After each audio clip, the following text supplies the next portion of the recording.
Hello, everybody. Welcome. This is Carl's Roller Coaster Podcast.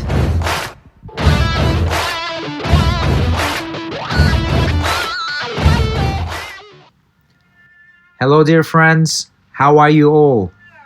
I hope this finds you in great health. Welcome to the roller coaster. On this podcast, I have Courtney Cox. Courtney is an American guitarist that started touring very early in life at the age of 15, and after going through lots of different projects and things and playing with different artists, she is now guitarist, and it has been guitarist for a few years for the world's only female tribute to Iron Maiden, the Iron Maidens. I've met Courtney for the first time back in 2013, I believe it was. I was touring with Angra in America, and we were doing a festival, the 70,000 Tons of Metal Festival, and Courtney ended up playing Wasted Years with Angra on stage, and we've been friends ever since. So we've just catched up under the current circumstances. We did not dive or talked about COVID-19, but we certainly had a very interesting chat. I hope you all will enjoy it. So yeah, with you all, Miss Courtney Cox. Hello, Courtney. Welcome to the roller coaster, my friend. How are you doing? I'm well. How are you? I'm very well, very well. Like a minute ago before we started this conversation, I was saying that most people are, when they're asked, how are you doing? People replying saying, oh, all things considered, I'm doing very well. But it's actually true, you know. It is the absolute truth. Under the current scenario, what you can wish is for shelter, for your beloved ones to be in great health and safe, to not be desperate to cover any bills for the moment, at least, and be positive and hopeful that this whole scenario will change sooner rather than later. Yeah, I think we all just have to stay positive one way or the other. Always. We are positive people, aren't we? So yes, indeed. Courtney, it's good to talk to you, and I'd like to start basically this conversation asking you about how was your upbringing in Philadelphia, and where did you go to school, and did your family have any influence in you in terms of your musical career, which we're going to dive into next? Yeah, well, basically, I lived right outside Philly in the little suburb called Essington, which is part of Delaware County, so I always call it Delco, as we do. And family, they didn't pursue music careers, but, my father played drums. My two brothers, one played drums, the other played trumpet. My mom played guitar for a hot second because of the Beatles growing up. She was like an Uber fan. And my earliest memory with music is just, hitting random keys on my grandmother's piano, getting in trouble. But, did the typical grade school, high school out there. Then once I started playing guitar at 13, well, before that, in grade school, I was a nerd and played clarinet. I was first chair clarinet. No way. Yeah, well, cool. I had no friends, so. And then one year, I was 13. I just decided I wanted to play guitar out of the blue, and my parents thought I was really weird because I was really into sports at that time. What sort of because where the town I'm from, if you didn't get a scholarship for sports or whatever, you're pretty much stuck, and you didn't get out of the town. Mm-hmm. And what sort of so were you doing anything at the time then? What sort of sports were you into? I was swimming, and then my big thing was lacrosse. Is that something that you still pursue nowadays? Swimming, for instance? Swimming just recreationally, not competitively anymore. I'm a little too old, and bones are a little creaky these days. I'm not. You're making me feel very old now. Right. No, actually, I was supposed to go to college for lacrosse, but then I was in a car accident, a nasty one. And I, couldn't play anymore, which was really depressing for me. But on the bright side of that, that's when I really focused on guitar. So it was meant to be, I guess. And when you say that that you had an accident and you couldn't play anymore, you mean like sports, right? You just focused on guitar. Okay. Do you remember more or less when was the first time that you listened to a rock or a metal record that really struck a note on you? Oh, I mean, I don't know what age, but it was definitely during the whole bubblegum pop craze for me growing up, like late 90s. But I remember having a Backstreet Boys CD, and then I stole a Kill 'Em All CD off my brother. So it was Backstreet Boys and Metallica, which was a very weird mix, let's say. But yeah, it was definitely Metallica that really started the whole metal rock thing for me. That's really cool because Backstreet Boys were definitely something that it wasn't part of my music formation, should I say? But it was definitely a band, and it is a band. It is a group that I really admire, and I really like a bunch of their songs. But they have a lot of good guitar work too. Surprisingly, a lot of people forget about that. Oh yeah, absolutely. Yeah, no, definitely. From all of the boy groups around from the 90s, that's definitely my favorite one. I do admire like Spice Girls as well. I think the whole idea behind it and how clever, intelligent this woman were in terms of the business and how the companies behind them worked them around and made them who they were and who they still are. It's pretty impressive. The good old days when the music business actually helped you out. Yes, exactly. Yeah, exactly. Yeah. Well, back in the day when things were actually more I don't know. I mean, when there was more money into it in terms of record sales, but there's a turn taking place now, with the streaming business booming. Some people are saying that we might end up in a better scenario than it used to be, but I am very, very doubtful of that because the kind of money that used to float around, that's never going to come back, But well, for recording artists, for songwriters, that's definitely very hopeful, because the publishing is just like the key thing in the music business. If you want to make a sustainable have a sustainable income and a source of income that is not dependable of anyone else, right? And as a musician, it's very difficult because we depend on other people. You depend on bandmates. You depend on management. You depend on people supporting you. So the only actual thing that you can do for yourself is actually to write songs, isn't it? Yeah, and and it's a weird thing too because I think even with streaming and all that, just the internet in general, everything's a little too available to everyone. Because I remember growing up, and you had to wait to hear on the radio for the new artist or whoever they were pushing at the time, and it really made you go out and like buy the entire album because you had to, and not just pick and choose songs that come out or whatever. I miss those days where you actually had to listen to the whole cassette and you couldn't jump around. Yeah, I'm the same. I'm literally like this is a bad thing actually because I collect records and CDs and cassettes and books and all sorts of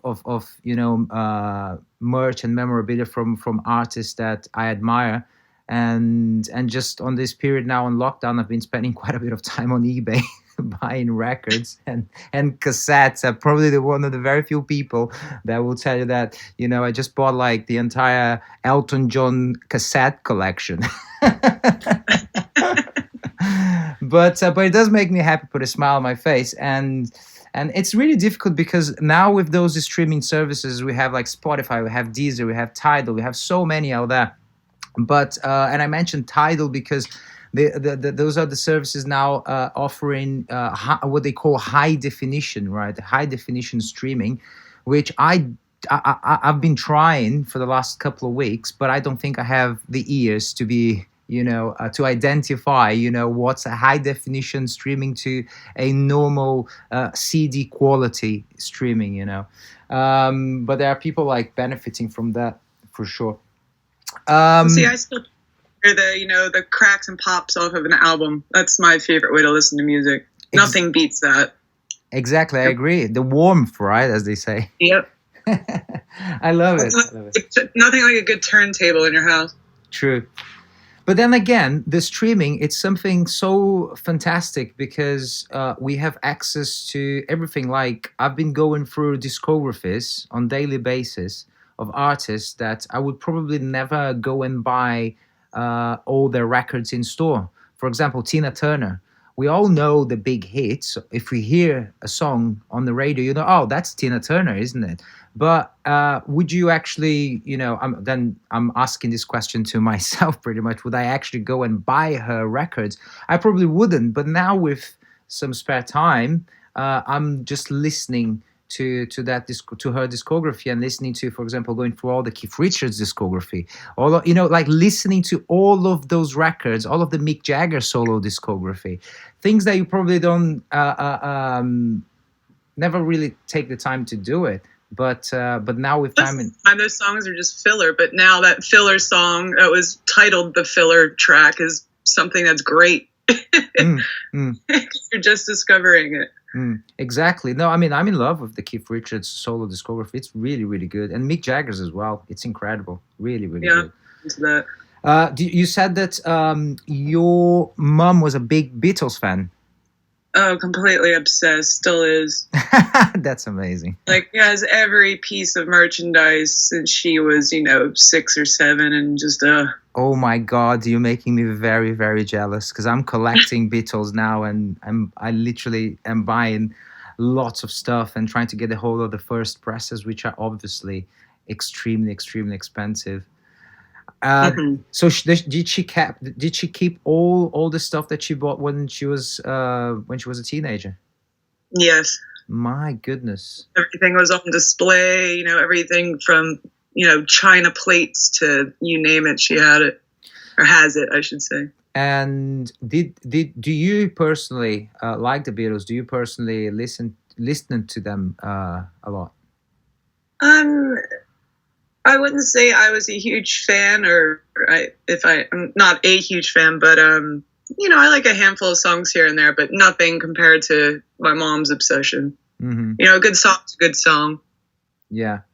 Wow, these guys, they talking about good songs and talking about songwriting and being like extremely good singers, and my goodness, yeah. I mean, it never ceases to impress me. Every time that I listen to a Beatles album, it's always like, I mean, I've always liked it, but recently, I mean, I would say fairly recent, to be honest. I would say during the last 6 months or something, I got my head down into it, and I just became like close to your mum, possibly. I've got super fan.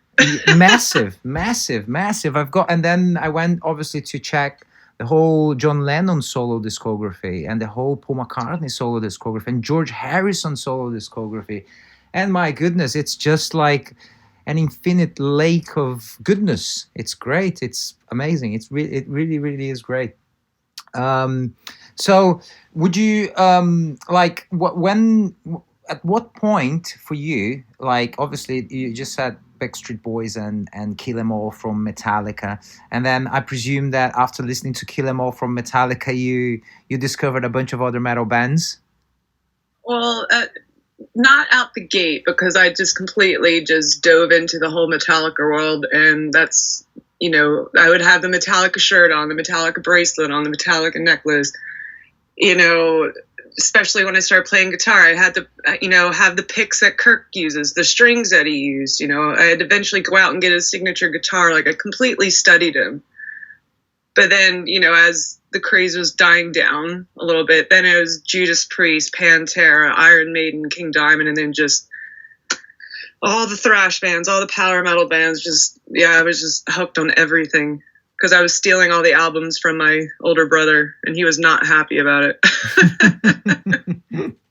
That was his music. I wasn't allowed to listen to it because I was his little sister, Yeah.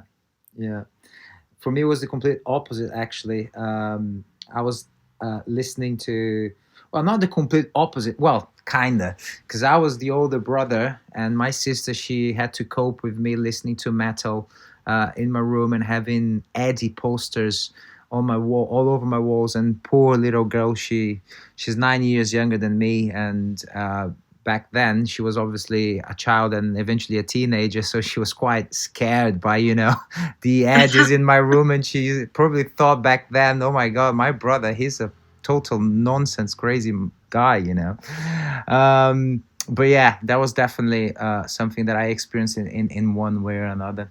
When you started playing guitar, what was did you remember having any, like, because you said that basically you stopped playing sports, and then eventually because of an accident that you went through, and then you picked up on the guitar. And what was did you feel a connection straight away with the instrument, and what sort of discipline you had back then that you can perhaps see in yourself all of those years after? Well, I picked first guitar I got December, right before Christmas, when I was 13. And I literally I didn't put it down. And it wasn't until like 2 years later that I was in the accident. So it was kind of going back and forth between, going to a sports practice and then coming home and just playing guitar until it was almost like 1 a.m. And being in school at the time, obviously I would get in trouble from my mother running out to our garage to drag me back in by my ear. And that's all I did, because I wasn't really the popular kid. So, if it wasn't sports, I was just in my garage playing along to my favorite albums. And I knew I had the connection because, within a week, I was playing Metallica tunes. I'm like, oh, I think I have something here. It just came naturally, to me. I don't really know how to describe it. I just knew, because everything just came so easy. I'm like, I think I have something here. Did you take any lessons, or were you self-taught? Self-taught. I tried doing the whole lesson thing, but I just don't have the focus for it. And my whole thing has always been, I know that lessons are beneficial and all, but I don't want to sound like a teacher, because when you go to someone, they basically teach you to play the way they do.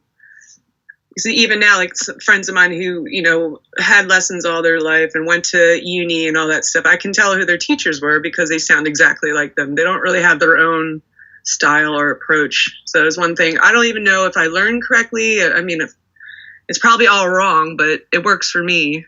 And I think I have my own sound, hopefully. But, tried, but it just wasn't for me.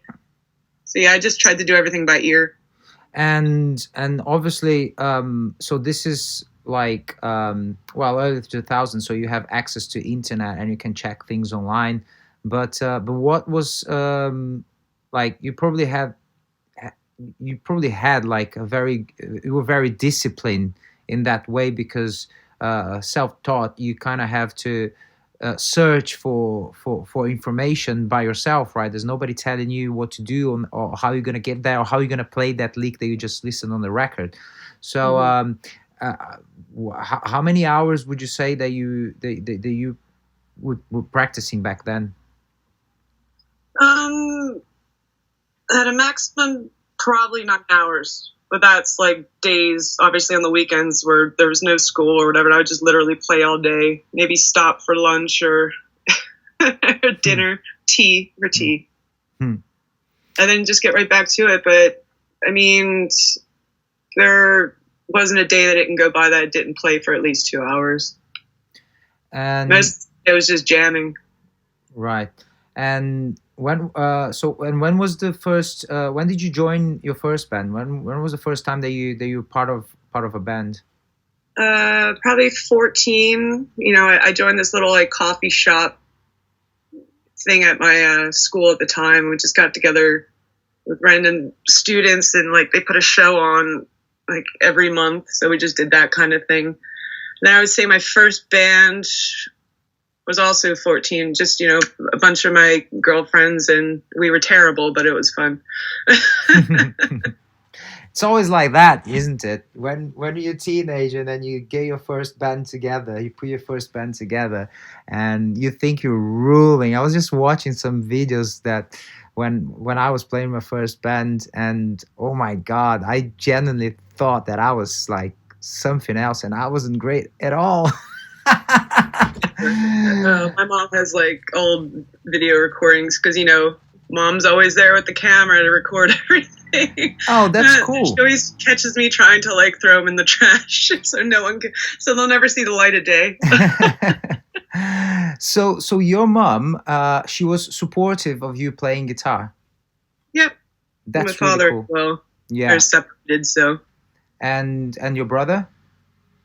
Not so much because he wanted to be, like Dave Lombardo, famous drummer touring the world, but I was the one that pursued it. So I think we buried the hatchet recently because I had his thrash band on the bill with the Maidens the last time we were in Philly. So we finally buried the hatchet after like 13, 14 years. Oh, wow. That's really cool. That's a very good, nice gesture of yours. And I'm sure he appreciates it very much and got all of that. Well, if there was any angst between the two of you, that's all done and dusted. Very, very nice. Yeah, we're cool now. So then fast forward a few years, you then move to Los Angeles, which is basically, where music and the music world and the movie world lots of the artistic things of the world are happening basically. Way more. Wait, we got to go back a little bit because basically after I joined my first band, my mom discovered this whole school rock thing, which we all know of now. Mm-hmm. Jack Black movie, which was actually the idea came after the program I was enrolled in because of my mother. And same thing, it was kind of like a little school program after school for kids to learn rock music and play shows. So I did that. Never went to the lessons because, as I said, I hated lessons, so they hated me a little bit. But they put us on tour, which is cool. So, 15, I was on the road with like Adrian, Belew, King Crimson.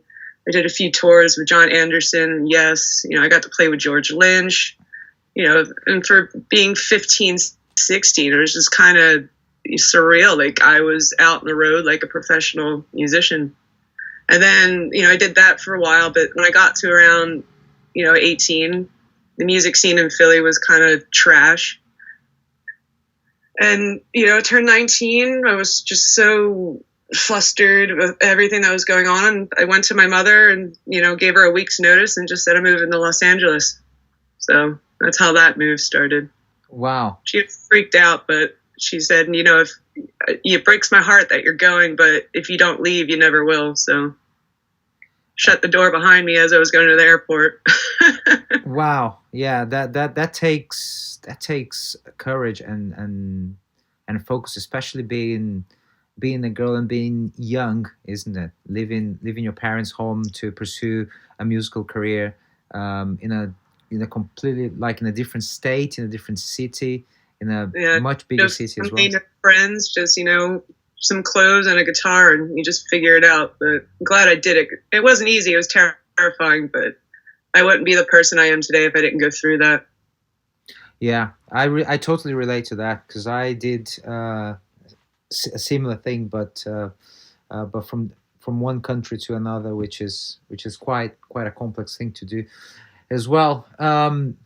But then thank you, by the way, for stopping me and giving all those bits of detail about those tours that you did at the age of 15 and 16. That's really incredible. That gave you probably like that's what gave you very possibly the strength and put like the dream and like in a much bigger way in your mind in order to pursue the move to Los Angeles, right? Yeah, and I mean, it wasn't just going on the tours, and playing. Like you learned things that I never would have gained if I didn't do that, like music business, how to deal with promoters, the dark side of the music, people taking advantage and not paying you, and all the shady stuff. A lot of people don't really know until they're basically already living it.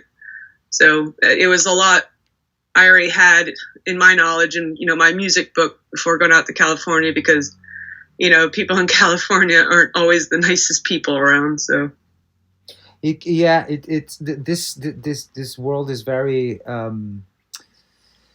it's a very complicated world to navigate, because people, especially and the music business on top of that. yes, very, very, very true. And do you think that you like identifying those things on a very early stage of your life and musical career? And I mean, by that I mean understanding a little bit about the music business, how perhaps those deals were being done in terms of like the touring business and things like that. Do you think that that helped shape you and in order to make better decisions afterwards?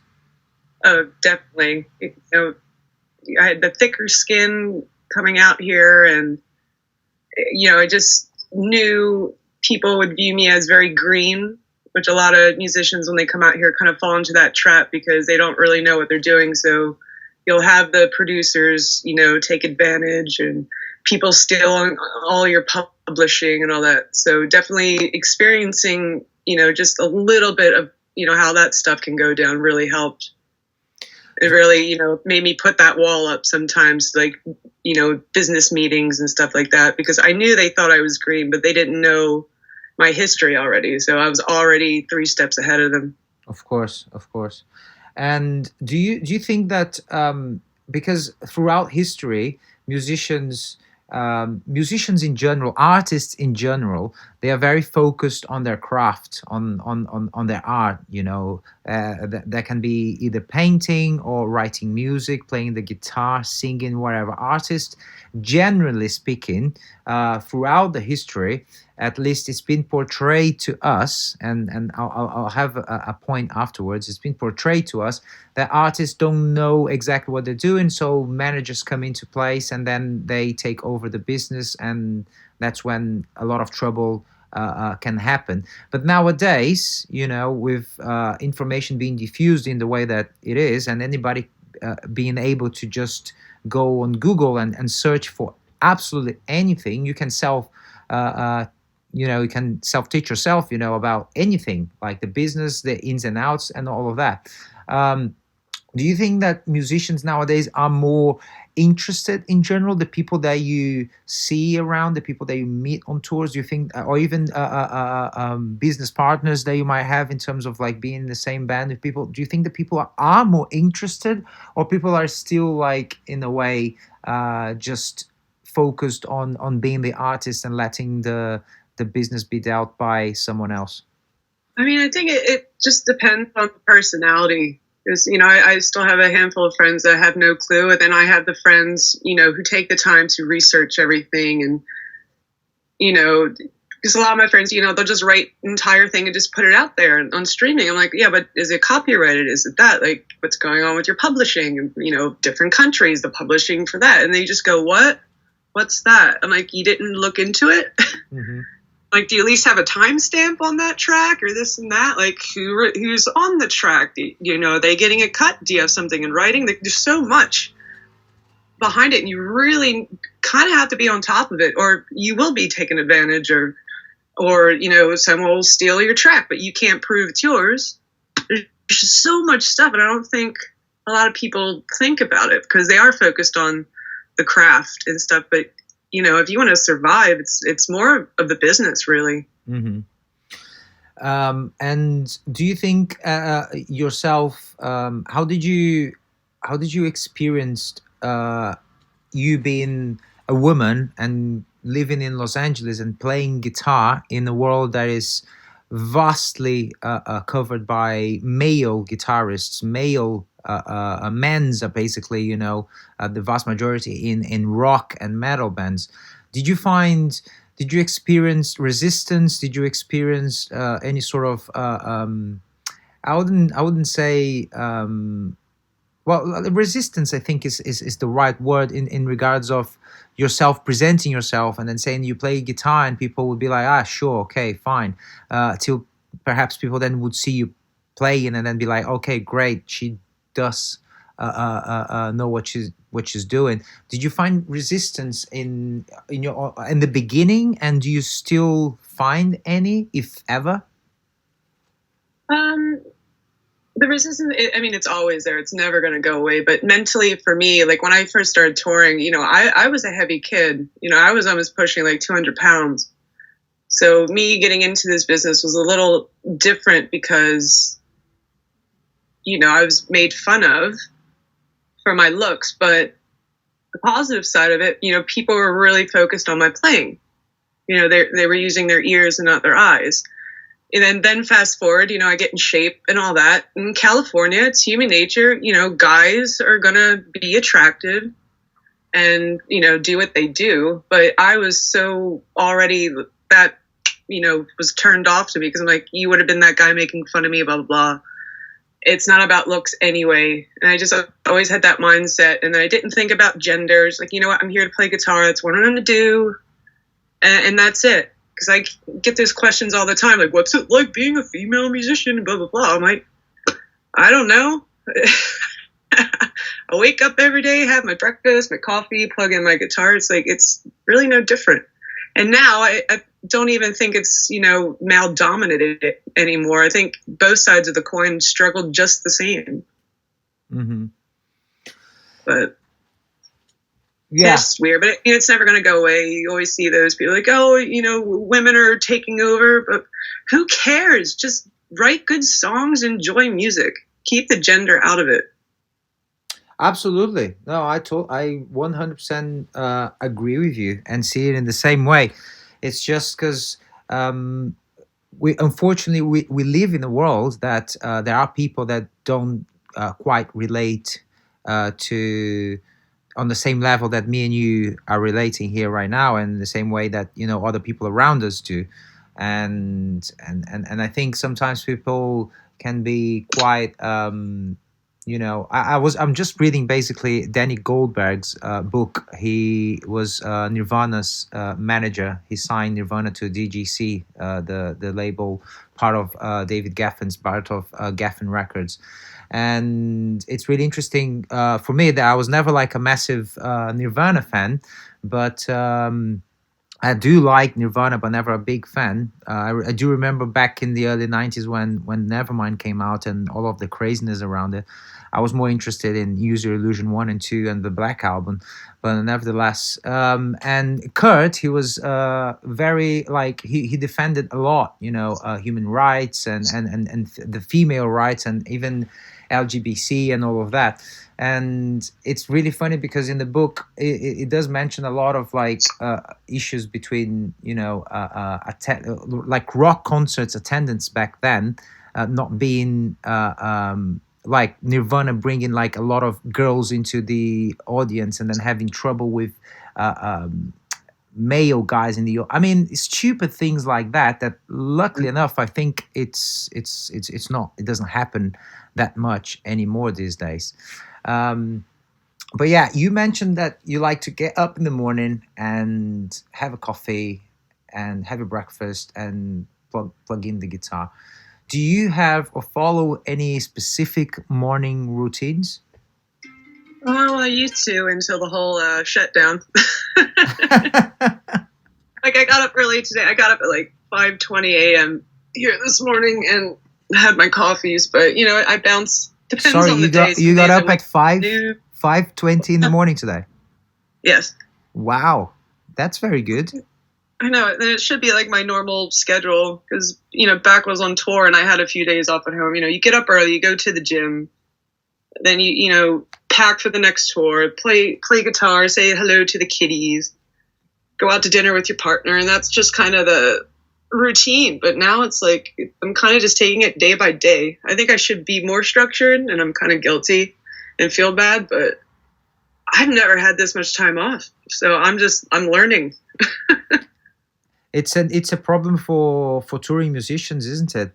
touring musicians Nope. always point where you just pointed out, like, oh my god, I've just spent this much time on the road and now I'm back home and I'm like, I don't know what to do. I mean, uh, but that, I think that goes for crews as well. Normally we talk about the musicians, but the people working around the artists do suffer from that as well.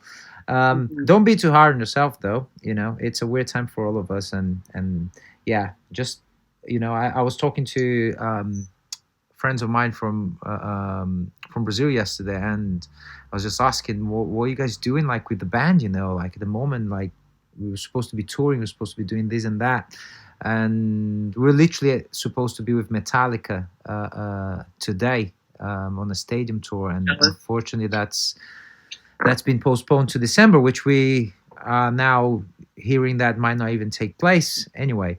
And I just asked, what are you guys doing, like, at this time? I mean, I think there will be a bunch of people that will leave this situation, like everything always and anything always in life. Some people will leave the situation like in the forefront of it, and some people will be kind of like, oh, what did I do with all of that time that I had on my hands? Mhm. Um, I'm trying to make the most out of it somehow. But when you say that you used to follow some sort of routine, is it something that it's really important for you, and you try and practice that while on the road as well?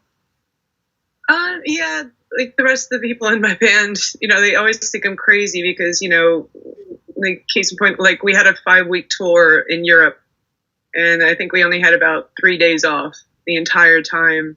And some of the shows, the ones that ran late, you wouldn't get back to the bus until like 3 a.m., 4 a.m. because it's bus call. And then you get to the next venue, and I'd be out the bus by 6 a.m. to get my coffee, do my workout, and I always had to be up at like 6:30, and that was just my thing. Didn't I could have slept for an hour, but just like body clock up 6 o'clock, get the day going. So I always have a routine when I'm on the road. I never miss breakfast. It's a key thing for me. Never miss breakfast. What do you normally eat for breakfast, Courtney? It's just typical like training stuff. Eggs, protein stuff. I Do you don't have get to eat a lot of fruit, and mm, I and don't know. and I don't really know. It depends on what the catering is. yeah, but when you're home, for instance, now in the morning, well, what do you normally have for breakfast? Do you try and have like have some sort of similarity on daily basis, or you vary from day to day? Well, yeah, I'm very picky, so it's either plain oatmeal or eggs on toast. That's it. Okay, good, good. Very boring. Mm. No, it's delish. It's good. You can. I'm sure you add some bits to it to make it flavorsome, and yeah, it's a good meal. It's a good meal to kick off the day.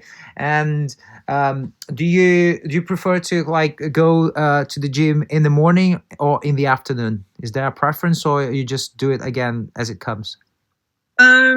Well, if I'm doing any classes, like I like to take spin class. I like to just knock it out in the morning, before it's too hot outside. But just typical weight training. It doesn't matter. Just if I'm free, I'll go, or go multiple times a day. It just depends on what I have to do. Get done in the day. Mm-hmm. But the gym's only like a block from me, so it's easy for me. But obviously now it's shut down, so my world has been flipped upside down. Ah, I know. It's terrible, isn't it? It's terrible. And I think gyms are one of those places that won't be reopening um, alongside cafes and restaurants, because here in Europe, they're already talking about reopening. Well, obviously, with social distancing being respected and all of that, but reopening cafes and restaurants. Unfortunately, gyms and pubs, those will be left behind for the time being. Are you a religious person at all? Do you have any beliefs? Like, do you believe in No, anything? not religious at all. But do you have any sort of what are your beliefs? Is there anything that you I don't know. I guess I believe in energy, and definitely I believe in karma. That's pretty much it. But I don't really know. I haven't really thought about it. Sorry, that was a cat. But do you think that, for example, your tenacity for like leaving your parents behind and your family behind and then moving to Los Angeles and pursuing this career and this dream, don't you think that that's some sort of like this is just a question, just a general question. Like, do you think that that's just like a course of life that you chose and it happened to be, or perhaps there's some sort of energy that you put out there to the universe, and you obviously you worked for it. You were not sitting at home just wishing for things to happen, but you worked towards it. But somehow you were emanating, you were just putting out that to the universe, some sort of energy, and then things somehow started to happen for you and work for you. And you're getting heavy on me now. You know me. It's just because I think, if I didn't make that move and I really, if the same goal was music, I would have wound up in the same, position, regardless if it took an extra few steps. I believe you end up where you're supposed to be eventually, regardless of the path that you chose. So, and even if it wasn't music, if I picked something I was really passionate about, I'm sure, you make it work. Anyone can do anything as long as you put your mind to it. Mm-hmm. I like what you just said, because I think there is some I think people get obviously confused as well with the word spirituality. I think there is some there's power, there's an energetic power on what you just said, because you will not just end up where you're supposed to, because if you haven't made the choices that you've made, that if I haven't made the choices that I made on my life, if people don't make choices on their life, they don't go anywhere. There's a big difference between achievers and dreamers, right? And you're clearly someone that work really hard and go for your dreams, and eventually things they materialize. And what's basically your what does occupy your mind, would you say, more than other people? I mean, as cheesy as it is, music. I can just sit in an empty room and hear music in my head. I don't know if that qualifies me as strange or anything, but just there's always melodies and tunes going through my head. So basically, just everything's music. I was that kid on a school bus looking at the telephone lines, with the birds, and and writing down musical notes, looking at the birds. Like, I just always had this weird attachment to musical things. Mm-hmm. And but everything, it shapes my mood. It's, everything. It all comes back to music. If for example, if you are out, or if for whatever reason you are inspired by something, is there anything that you do in order to retain that information, retain that spark of fuck, just completely slipped my mind, missed the word. But is there anything that you do to retain that inspiration at the moment, or do you try to just focus on what you just experience internally, and whenever you go back home you just sit down and play on the guitar or write it down? Yeah, I mean, I've been at the market and have melodies go through my head and literally have to leave the cart with all my groceries and run home. No to way. Lay it down. But just my inspiration. I have days where I don't want to pick up guitar at all, or not even think about it. But I'm constantly inspired by just everything around me. It could be the kettle boiling. It's literally everything. And you were telling me the other day that you are working on a solo record. Is that a solo record? Is that a band? Is there a group? What can you tell us about it? Yeah, I mean, over the last 2 years, I've been picking away at my own tunes. Right now, obviously doing everything by myself. Ideally, I, would want to start a band, but, with my schedule, or my past schedule, I should say, with current events, I was just literally gone all the time. So now it's just trying to, lay down foundations and reach out to musician friends to see if they'll lend a hand, like drums or vocals and stuff. I don't really want to do an instrumental album because I think I've only ever really enjoyed a handful of instrumental albums from other artists all the way through. It's not really my thing. So it's going to be a mix-up right now. But just even with that, writing at home with all this time and balancing that with, practicing, because I haven't really had this much time to practice since I started, playing in my garage back in Philly. So, improving, my own skill on top of writing, and then, with this time off, really even just focusing on, really important things like, my relationship, because I've never known this long. So that's even new, being around your partner 24/7. But thankfully, knock on wood, everything's going well. Yeah, I know. People are saying that there will be lots of divorces and a lot of people, a lot of women pregnant after the end of this lockdown, isn't it? Yes, I also made that joke. Or a lot of people that look pregnant. Yeah. I know, just eating so much. So you're eating just because you're bored. Like I had to put one of those signs in my fridge that said, "Close the door, you're bored." Seriously. Yeah. Like, you're not hungry, you're just bored. Shut the door. So when you're home, like, do you tend to cook, or how does it work? Well, I love cooking. It's definitely like a de-stressor for me. Nice. But with the lockdown, we kind of balance it because, you want to help support small business. So we'll try to at least order out once, takeaway, just to help businesses around. Of course, yeah.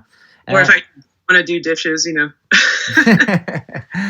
really fun. So tell me tell me a dish that it would be a crowd pleaser of yours, or maybe it's something that you just do it for yourself. They really enjoy eating it. I don't know. I do a mean homemade chicken soup. A mean. And I make a mean Marmite on buttered toast. Mean Marmite on buttered toast. You can mess that up. You got to balance the right amount of butter and the right amount of Marmite.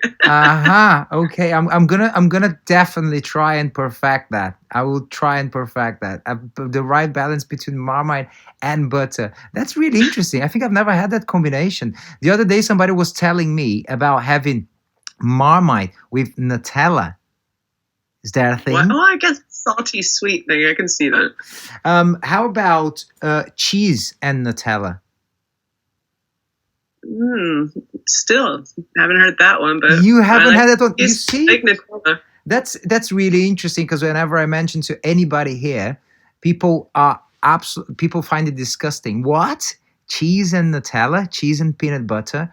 And in other parts of the world, if you go to Latin America, it's such a common thing. In Brazil, people eat pizza with that, like cheese and chocolate. It's a perfect combo. And I don't understand people that never tried it. So come on, Courtney, you gotta put some Nutella on cheese, cheddar cheese, and you're gonna love it. Try that. The one thing in the UK that freaked me out, which I mean it probably shouldn't, but it's the whole, what is it, the buddy with the fries and butter on toast. Like, why? Well, even in Europe, there's butter on every butter meat sandwich. Why is there butter on it? Yeah, no, sweet their own, I guess. But I've baked this morning a very, very nice vegan brownie. Very, very tasty. Really, I mean, it kills the craving for any. I mean, it's full of sugar anyway because you use dates, and dates are high on sugar content. But my goodness, it does kill the craving for being very naughty and eating, say, Nutella with something else. Very, very delicious. Really, really nice. Um, what is your view about money? Go As in, as in general. When you think about money, what what can you say about money? What I mean, I wish it wasn't a very controlling factor in everyone's lives, but I don't know. I don't really think about it that much. As long as I have a roof over my head, food on the table, and the lights are on, I'm a happy camper. you said a very good thing. I think the money controlling, right?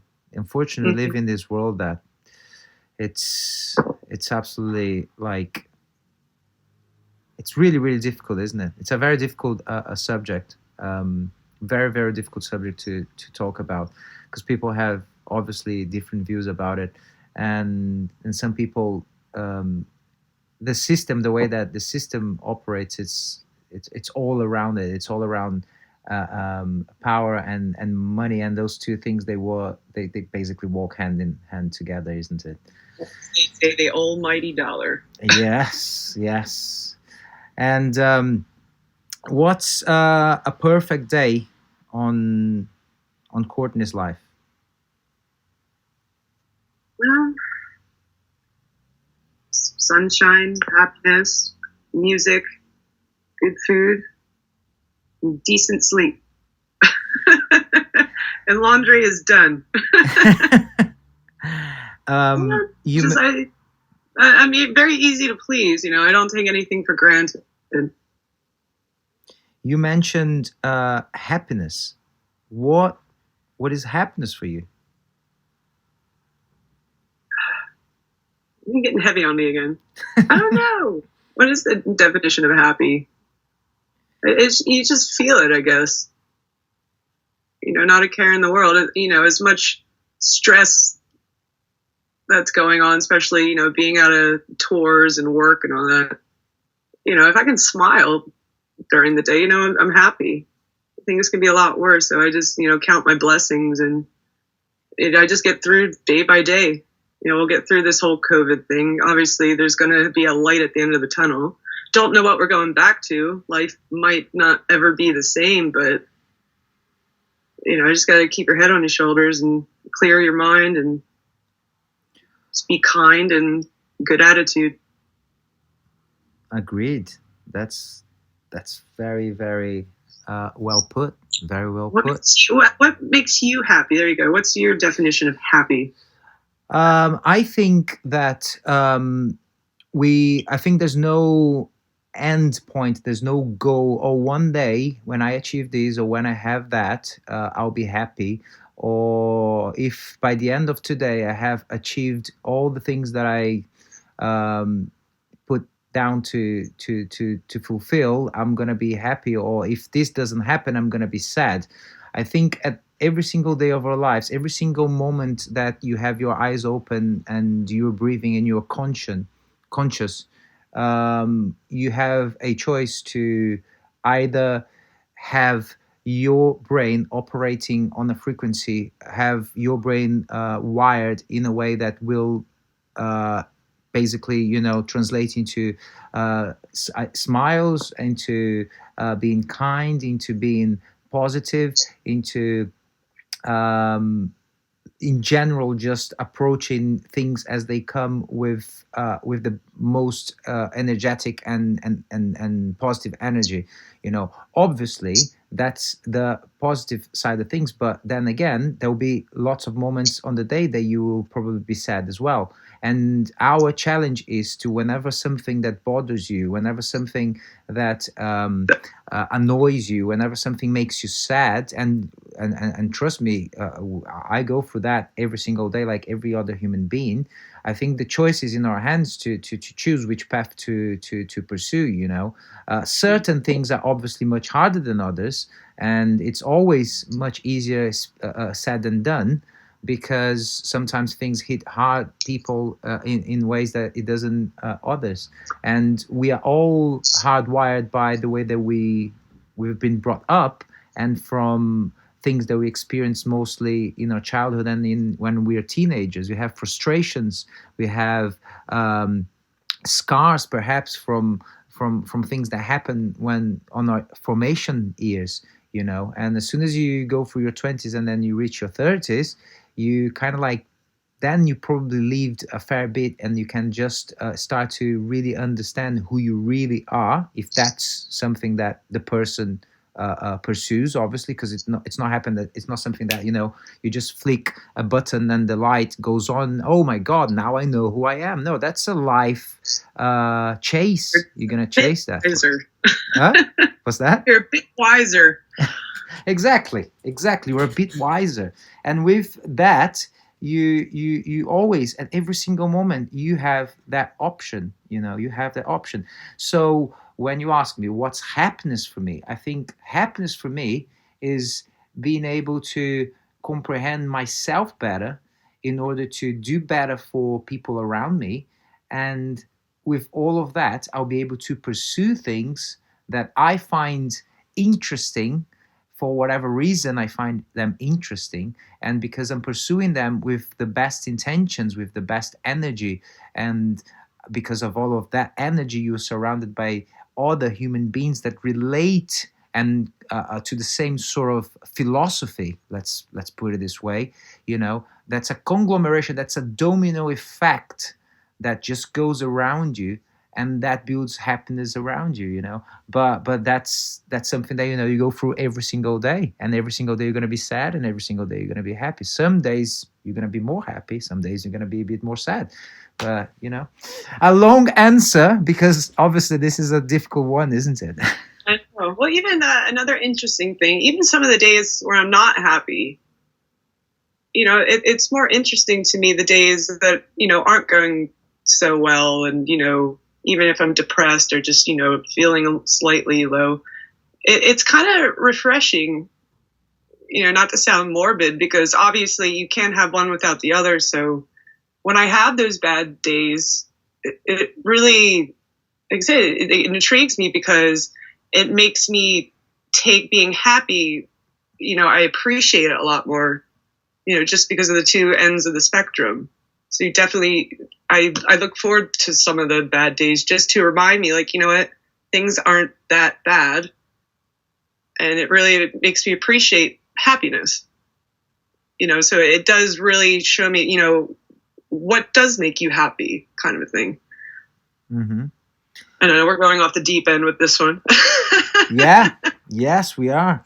Do you have like, well, I'll start with myself. So if I am feeling a little bit, for whatever reason, I'm feeling insecure, something on my personal life didn't end up going the way that I expected, so I'm feeling a little bit frustrated, and then I'm sad, and I'm feeling sometimes maybe anxious, or all of those weird feelings that together can put people into either depression. Luckily enough, I do not suffer from that, clinically speaking, but it can put you on a bad, in a bad place.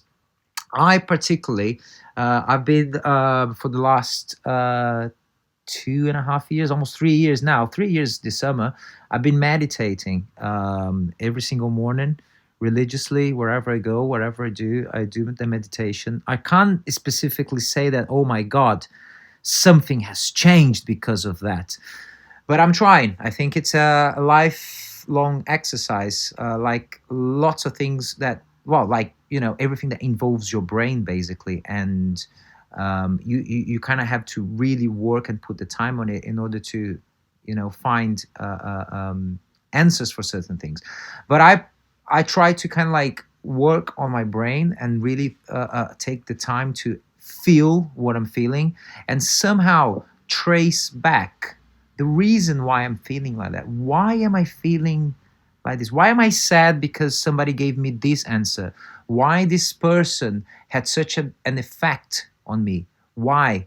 Look back into your teenager years, into when you're a child. Is there anything that happened, Anyway, as long as you learn that, as long as I do that, I become more confident that I at least can identify the root and the reason. That doesn't mean that it's just gonna go away, but then I'm gonna play some music. I'm gonna listen to something like that really inspires me and very happy. Obviously, I'm gonna go for a run.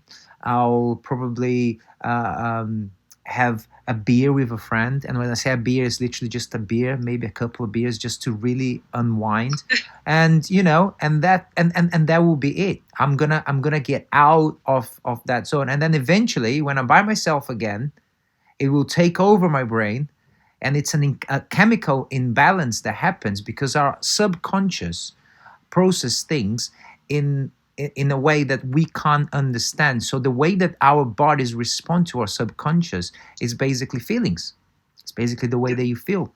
And anyway, so that was me. So my question would be for you: is there anything that you particularly try and do when you feel overwhelmed, when you feel anxious, when stress hits your door? Um, Basically, I kind of do the same thing. I kind of look for the root of the problem, because for me, life is just a series of trial and error. Like, you really need to figure out what sets you off or, calms you down. But even with this whole lockdown thing, I really got into reading. If I start, becoming stressed because, writer's block or this and that, or being told to put my laundry away when I don't want to, I just go out by the pool, a book, and just kind of zone out or listen to music. Yeah, it's just discovering yourself, which is not easy, but yeah, it's just trial and error. You're not always going to like the outcome, but you got to learn. For sure. You got to know your triggers. No, yeah, for sure. It's very difficult, isn't it? It's a constant exercise. I would imagine that for you, picking up the guitar would work as a stress reliever as well. Oh, it depends on the day. Sometimes it frustrates me and I just have to put it down. It just depends on where my head's at. Every day is not 100% for me. Mm-hmm. But even, if the guitar is making me upset, I literally have to be like, okay, why don't I want to do this today? But it's okay to take a break. I have to remind myself that I don't always have to be productive every day. Because I think, if you have that pressure on you, from social media and all that stuff, I think it can be damaging. You just have to listen to yourself. How do you deal with that, Courtney? Like social media? Is it something, do you try to monitor yourself? Do you try to be mindful? Or is it, or again, it's just, it's something that you don't give too much attention to it? In terms of how much time you spend perhaps with your phone on your hands? I try to dedicate a portion of my day every day to it because obviously, it's your reach to people these days. Everyone's on it. But, it could be mentally damaging, especially, reading negative comments and stuff. So it's definitely a give and take kind of thing. But, over the years, with the rise of Facebook and Instagram and YouTube and all that, you just, you need a thick skin. And I'm glad I have it because, man, it can be gnarly. But you just have to suck it up and get through it. But yeah, I don't like to be on my phone all day. It makes me feel bad. At the end of the day, when you get that update and, the tracker thing saying how long you've been on social media, it's terrifying. Yeah, I agree. Jesus, when you look at the number of hours that we're spending on a weekly basis with our phone in our hands, it's just unbelievable.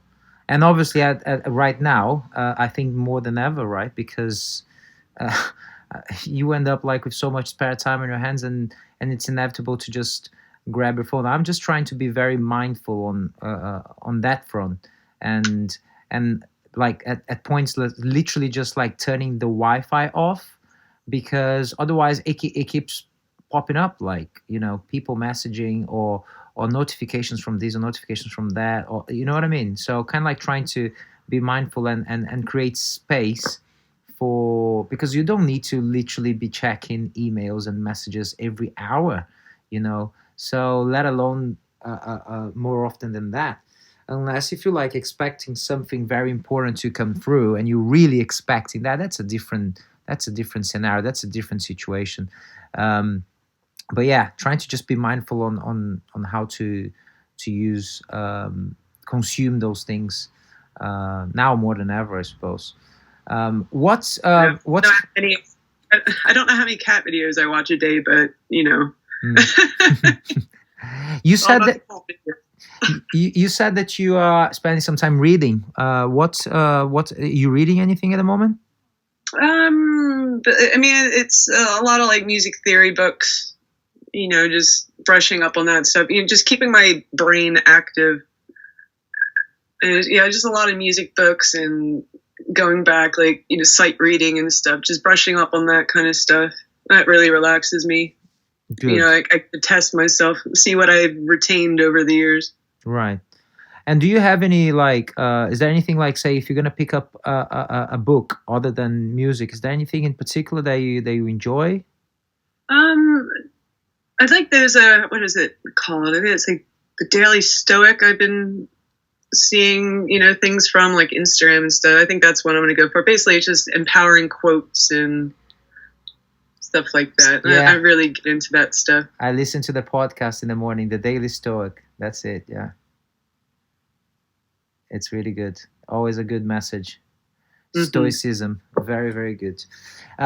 What's the, how do you see the music scenario in Los Angeles nowadays? How is that happening? Is it still something that excites you? Is that still something that you get to see new bands and see new musicians and people like that excites you in the sense of like, wow, okay, this is happening. There's a new band. Is there a good scene taking place there, or is it dying down in the same way that it happened here in London a few years ago? And I can absolutely say that it's very, very, very quiet on that front nowadays here. No, it's the same here. And I mean, currently I don't know, because obviously no shows are going on. But, the time though I'm off tour to have the chance to go see shows, everything's just so stale, and it's been stale for a long time. Like I get more enjoyment seeing bands, in different countries or in different states. But, the thought of having to go to Hollywood to see a show just does not excite me at all. And I try to avoid it at all costs. There's just there's nothing new, nothing fresh that, will get me out of the house. But maybe I just don't go out that much. But just even on the radar, word of mouth, I don't hear anything. And so it's more so people just waiting for bands from Europe or, the old time bands to come through. Mm-hmm. Like the 80s and stuff. I really don't hear anything about newer bands. So it's really sad. How do you see the future of music? If there's no new headliners coming through, if there's not new bands that labels would be investing money in order to create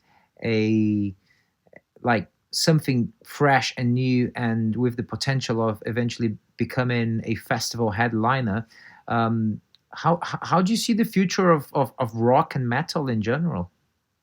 I don't know. I mean, think to yourself, any band over the last few years that has come along, do you think could stand the test of time and, fill the arenas and stuff? I mean, the only band I can think of that could take over, a powerhouse like Metallica or, Priest, these big stadium bands. I mean, they're not metal, but the only band I can think of that could take that over is Foo Fighters. Mm-hmm. Oh yeah, but they are already on that level, aren't they? Yeah. They are. I mean, fast forward 15, 20 years, if they're still going, they could still pack arenas, and even kids in that generation will go. That they could be the new Maiden. It doesn't matter what generations, what generation you're in, they're going to pack the place out, that kind of thing. But if you get what I'm saying? Yes, absolutely. I think what we're really missing is good rock songwriting, good metal songwriting. Because when you look at the Foo Fighters, for instance, that you just mentioned, when Dave Grohl formed the band back in '95, he was already Dave Grohl. He was already a millionaire from the Nirvana years. And they started tiny. You look at the videos, they were a tiny band. their very first tour they did in a van, of which they were just about to use it again, and obviously the tour got postponed because of COVID-19. But they started in that same way. Obviously, that you can argue, okay, but then he already had one of the managers that used to work for Nirvana to help him. Of course, I think those things are a given. I think if you're a musician, if you're an artist, and you produce good music, and there's potential in it, you will need context. You will need people that believe in your art, and that involves a good manager, involves a good label, involves a good booking agency. You can't do it all by yourself. But when it comes to rock and metal, it's just like you said. I mean, it's not. There's nothing really refreshing coming through, because all of those bands, including Metallica, and all of those bands, they started, tiny. They weren't even that great at the beginning when you look back on very, very early stages.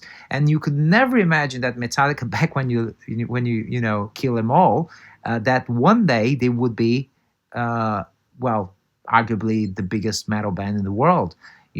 So I think it's all down to songwriting and writing good songs, and then you get pop artists and like artists like Billie Eilish and even Justin Timberlake. He, like, you can argue whatever and talk whatever, but like it is good. It is there are good melodies there, and even if we don't identify ourselves 100% with the message behind it, you can't argue that the songs are really, really good. And I think that's one of the things that we are unfortunately missing. And a lot of it is just simplicity. It's simple songs with a good hook. That's it. Mm-hmm. That's why I think that's what's hurting metal, is that there's so many musicians just trying to, be the fastest or do the most, craziest tapping, and everything's just too perfect. Mm-hmm. It just sounds like a robot. It's just like, miss a few notes, just have fun. Just everything sounds like a math equation, listening to it. Like, I don't care how many times you can change a time signature. Like, just give me a song I can rock out to, Yes. I don't care if it just has 3 chords and no solo. If it has me, banging my head and singing along, then you did something right. Just all that the hook. Where's your refrain? Just get your song structure together, and things will happen. For me, anyway. But that's my view on it. Just stop trying to impress people, and it's all about the song. No, it's not about you as a guitar player. It's not you as a singer. It's not you as a drummer. If you guys aren't all working together, it just doesn't work. I agree. But when I asked about the scene over there, do you think that it's still a place where people can be seen? Like, do you think that there's still say record executives, record reps going to gigs out there to see bands, or this is something that is totally in the past? I mean, I'm sure they're still out there, but I mean, from what I've seen over the years, the labels are just looking for the flavor of the month, in regards to genre and stuff. They're just kind of riding the wave and what's popular, as they've always done. I don't think they're really out looking for the next new thing, the next big movement. But I think with any style of music, and I believe that it always comes around again. So hopefully the good old era, golden years of metal comes back hopefully soon. I loved it. Thanks, Courtney. That's a very good way for us to kind of wrap up this conversation, I suppose, being positive about the prospects of this particular genre that we both love very much, rock and heavy metal. Thanks for the chat. Thank you so much, and say hello to Gabriel for me. And yeah, and he's hoovering right now. Is he? Good man. Well done. So who's gonna cook lunch today? That's me. I cooked breakfast already though, so. Amazing. Courtney, all the best, and I'll speak to you soon.